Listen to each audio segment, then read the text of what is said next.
Okay, I guess I might start. Hello, everyone.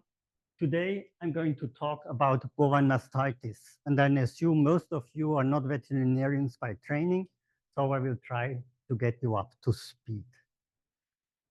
Bovine mastitis is a polymicrobial disease that results in the inflammation of the udder. Now, for the cow, that's really, really painful, and the disease is common, so it has a huge impact on dairy farming. And the polymicrobial part means that there are a large number of pathogens which can invade the udder, make an infection of the udder tissue, and then result in an inflammation. And the two most important ones are Streptococcus uberis and Staphylococcus aureus. And today I'm going to focus, I will only talk about mastitis caused by Staphylococcus aureus. Now, an important term in mastitis is the somatic cell count. And this is the number of immune cells that are present in the milk. A healthy cow has about 50 to 100,000 cells per milliliter. And that is nature's way to provide the calf with some sort of immune protection because the immune system of the calf itself is functional. Now, if there's an infection in the udder, this number rises dramatically. It can reach several million cells per milliliter. And now the dairy looks at this number and says, if the somatic cell count is high, that means a pathogen is in the udder and the milk is no longer safe. And different dairies set different threshold levels, different countries set different threshold levels. But what it means, if the milk is above this threshold level, the dairy will refuse to buy the milk from the farmer. And that is a huge problem for the farmer. A cow becomes very, very quickly unprofitable if you have to feed it, but you cannot sell the milk. And so the farmer will point to the vet and say, cure this cow. But we live in a world with antibiotic resistances. Many germs have multi-resistances. And so the task of the vet becomes more and more difficult. And that now is really bad news for the cow, for the vet, and for the farmer, because a cow that has a mastitis that cannot be cured will be prematurely culled. And that creates a lot of loss for anybody involved. Now, it might not be a surprise that we want to use bacteriophages to provide an antibiotic-free alternative to cure mastitis. We're definitely not the first ones who have tried that. And I recommend to read this review article by Janet Nail. But we said we just have a shot.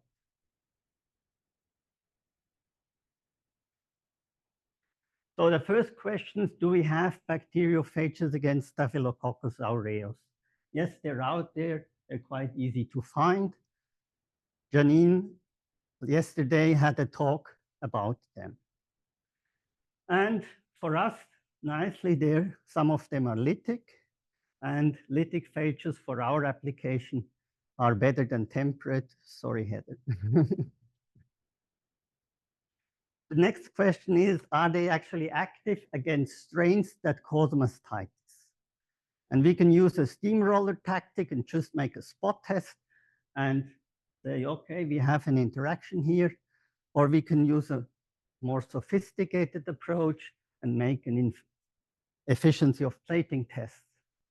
And we find, yes, actually, the phages are quite active against these isolates. Now we see for some phage strain combinations that we have a very low efficiency of plating. And that just means that the bacteria have a defense mechanism against the phage. And Henny this morning talked about exactly that. But with low efficiency of plating, we can work. We only have a problem if we see no interaction at all. Fortunately, that is very rare. So we compose a phage cocktail. If we have a 3-phage cocktail, we would cover about 60% of the cells. But if we make a 5-phage cocktail, we cover 95%. And that's pretty good. So the next question we ask, would this cocktail be stable in raw milk? Now, raw milk is really not like LB. It contains a lot of things like fat, antibodies, immune cells that might actually inactivate the phage or prevent the phage from finding its host or blocking this interaction. And in our hands, we see that at least short-term stability is given. And we find there is some activity going on. Now, 1 log reduction is really not that great. We would have preferred 3 log, but we have to live what we see. At least we know the phage seems to find the host and lyse 90% of the cells. Now the question, how would you approach a cow? No matter how many phages you feed a cow, they will never reach the other. They will not go through the digestive tract. And if you try to wash the udder of a cow or make another dip, you will not succeed to get a therapeutically active concentration into the udder. So the only way to go is to actually inject the product into the teat channel of the cow. Now, the moment you do that, you're a veterinary medicinal product. That will come later. So how would you go for a treatment? We do need some diagnostics.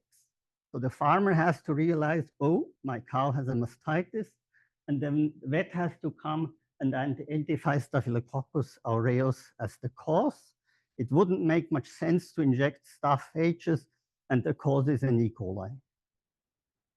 But once that is established, the farmer will milk the cow, basically empty the udder, and then the vet will inject our phage product into the udder, and then the cow takes over and produces milk. And in this time, the cow produces milk, the phages have time to attack the staph. After the 12-hour period, the farmer will again milk the cow. Everything, the udder will be emptied. The previous dose will be removed by the milk, and the vet will inject again, and we repeat that 6 times. Now, of course, the question, does that work in vivo? And so we made a little field trial. These 2 countrywomen of mine were our guinea pigs, so to speak. They are located in the Bernese Emmental. That's the place where the real Swiss cheese is coming from. And they actually standing on this meadow. So even in cow paradise, you do have mastitis. So the vet did its job, and both cows tested positive for Staphylococcus aureus. And then we did the treatment, injected the phages 6 times. And what we see after the treatment, we could no longer detect Staphylococcus aureus in the milk. The inflammation parameters disappeared rapidly, and there was no relapse. And if you look at that in terms of the somatic cell count, on this farm, the somatic cell count is determined once a month, and extra if something is going on. So we find for the first 150 days, Lily was absolutely fine. Then the infection with staph might have occurred. The somatic cell count rose to above 4 million. And then the farmer immediately treated the cow with an antibiotic, kanamycin. But obviously, the antibiotic treatment didn't do anything. So the situation worsened. And at this point, the cow is really on death's door, or should I say on butcher's door. So we decided we give it a shot and treat it. And already 6 days after the treatment, the somatic cell count was back to normal and stayed there. With Yasmin, we had almost the same curve. For the first 120 days, the cow was fine. An infection occurred. The farmer didn't treat with an antibiotic this time around, but the mastitis doesn't just disappear because you ignore it. So the situation got worse. We treated, and the somatic cell count dropped back to normal and stayed there. Now you can, of course, argue 2 cows is not such a great number. So we have more data. And we started publicly funded field trials that is ongoing.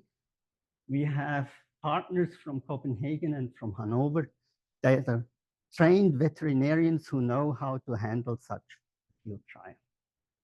Now we do have some results already. We know our product is safe, so we do not kill any cows applying it. And for the rest, that needs to be seen. Now I want to talk quickly about how we would produce such a bacteriophage cocktail. And this might look familiar from some of the talks we heard already. I can't go into detail, but I want to say one detail. We purify the crude lysate. We remove basically everything that is larger than a bacteriophage and everything that is smaller than a bacteriophage. But you can actually overdo this purification. Phages do not like to be present in distilled water. They are very quickly inactivated. So we have to find a buffer where we guarantee the phage stability. And if you want to go into milk, this buffer has to be food grade. And it also has to be freely miscible with raw milk. And now, homework for those interested, check your phage buffer if that would fulfill these criteria. This is actually not that tricky, or not that simple. Okay, if we go through it, we end up with a product that is a syringe with a sterile phage product, and we then use a soft tip injector to protect the cow when we inject the product into the udder. At this moment, we at PTC have a production capacity of 400 liters of phage products per week. So we can produce about 13,000 treatments per week. So we're ready for quite a large field trial. And when you do such a thing, then you also consider the cost. We argued that such a product, if it is competitive on the market, should not cost more or should be in the same range as an antibiotic treatment. And you see, if we calculate all the costs, labor, production, purification, and so on, we would actually be in the range of 25 to 120 euro for the treatment of a cow. And that is absolute and a realistic number, especially if you compare it with the value of a cow, just the meat value if the cow is slaughtered, or with the potential revenue you can generate if a healthy cow produces milk for an entire lactation period. So for the farmer, that would actually make sense to use this bacteriophage treatment, especially if he could omit the antibiotic treatment, because there is huge pressure from politics on farmers to use less antibiotics in dairy farming. We do have a problem, and that was discussed already yesterday, and that is called GMP. Of course, it's absolutely possible to qualify our production as GMP. Some companies in Europe, in the US did that already.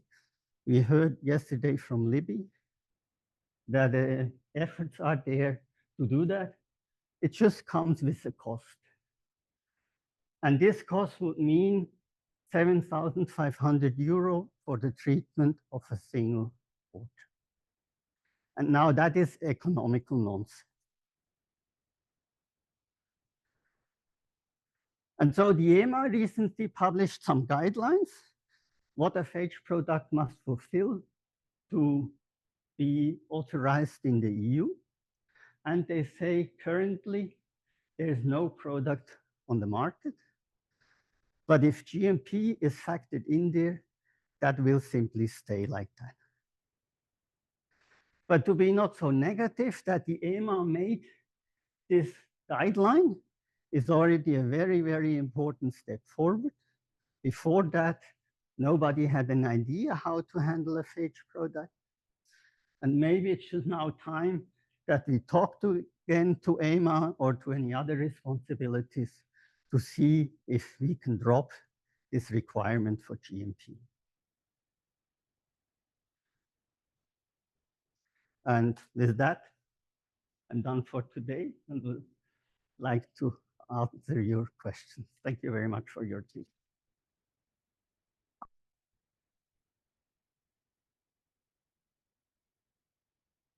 Brilliant talk, thank you. Questions? Please talk loudly, I have troubles to hear. Like I say, I absolutely love that. That was really interesting. Do you know how long the phages persist in the udder or in the milk after you finish the treatment?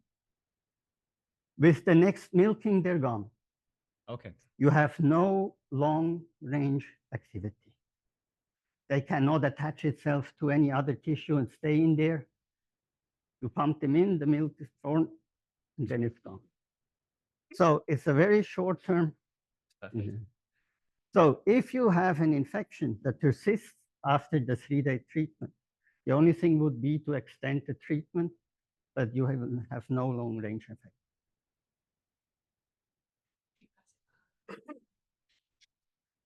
Absolutely fabulous story. You showed a pre-packed syringe. Yes. 13,000 doses. Well, we didn't make 13,000 yet. That would be okay. We don't need that many for our trial, but we have the potential to do that. Yes. So how long does a dose survive in a preloaded syringe, and how do you have to store it? Is it easy to transport? The survival rate is 6 months or longer. I mean, when we do it stored in our fridge or stored in our keg, it's years. And if we mix it into the syringe, you would say half a year. Fantastic.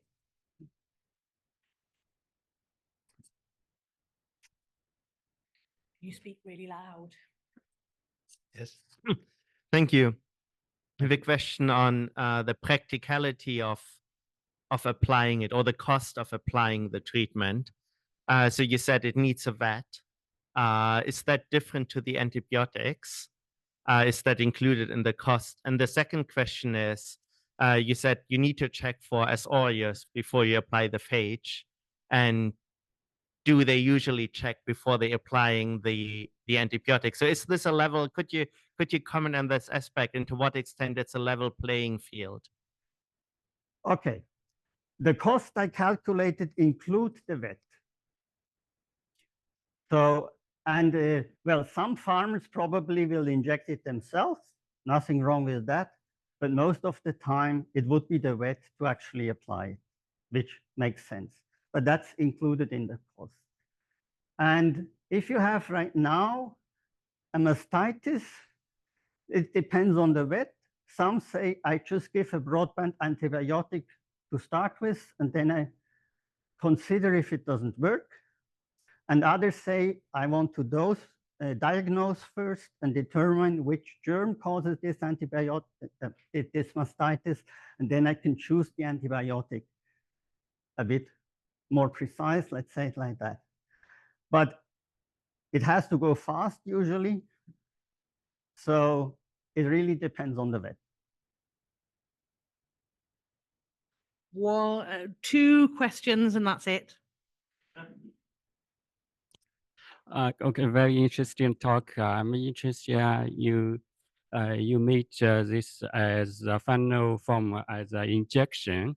So you know the a lot of Staphylococcus aureus.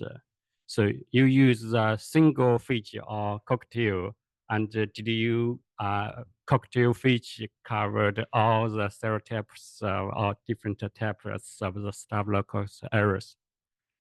Okay. Did the single injection cover all of the different Staphylococcus aureus strains that you tested? Is that right? Yeah. Yes, okay.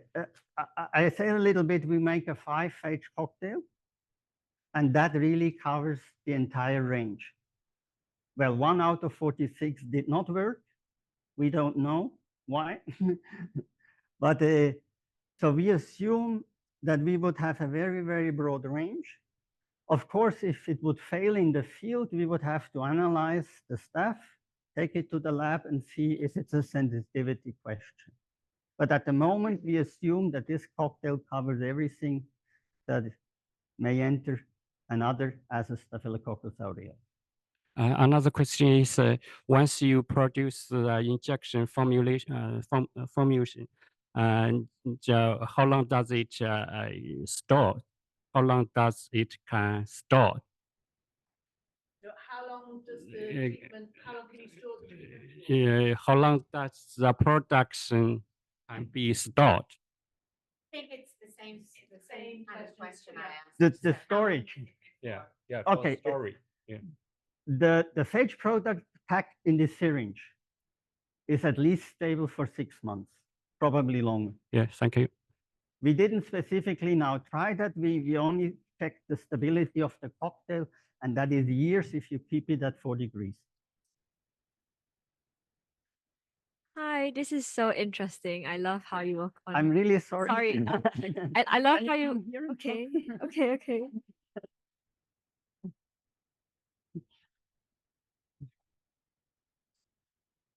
I love how you work on cows and you gave the cows have names. I think that's very cute.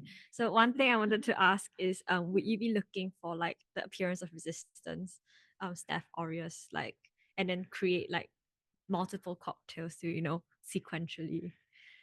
Okay, for appearance of resistance, Staph aureus, you have Janine as an expert there. Ask the question to her. But we actually do not think that will incur in this 3 days time frame we apply phages, because bacteria do not mutate so rapidly that a resistant phage, a resistant bacterium would come up and take over the infection. You said in the milk experiment, you see is it a 1 log decrease instead of 3 logs? And then what's the remaining logs? Okay, what we observe is that at the end of the treatment, there is no stuff in there anymore. Now, the concentration of stuff in the other is usually not that high. It's not 10 to 8 like in our test tube. It's about 10 to the 4. And you also might think there must be a biofilm because the immune system cannot cope with the stuff. The stuff must be hidden somewhere where the immune system cannot, so you have no self-curing of the cow.